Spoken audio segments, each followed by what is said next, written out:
საქართველოში ოფიციალური ვიზიტით დიდი ბრიტანეთის საგარეო საქმეთა მინისტრი იმყოფება უილიამ ჰეიგი უკვე შეხვდა საქართველოს პრეზიდენტსა და პრემიერ-მინისტრს.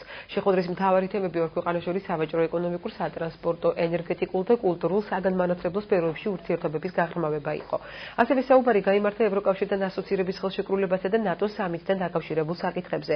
გაერთიანებული სამეფოს საგარეო უწყების ხელმძღვანელის განცხადებით, ატლანტიკური ალიანსი აფასებს საქართველოს საგარეო კურსს და სამშვიდობო მისიებში მონაწილეობას. დიპლომატმა იმედი გამოთქვა, რომ საქართველო ველსის სამიტზე პროგრესს მიაღწევს.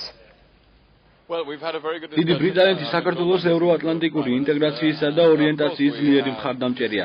ჩვენ ველოდებით საქართველოს ევროკავშირს შორის ასოცირებისა და ღრმა და ყოვლისმომცველი თავისუფალი სავაჭრო სივრცის შესახებ შეთანხმების ხელმოწერას. ვიმჯერებთ ბიზნესის განვითარების შესაძლებლობებზე, რადგან სწორედ ძლიერი ბიზნესი ქმნის სამუშაო ადგილებს. ასევე განვიხილეთ რეგიონული ვითარება, რუსეთთან ურთიერთობა და უკრაინის მომავალი საპრეზიდენტო არჩევნები. საუბარი ასევე შეეხო საქართველოსა და დიდი ბრიტანეთის ორმხრივი თანამშრომლობის გაღრმავებას მთელ რიგ სფეროებში.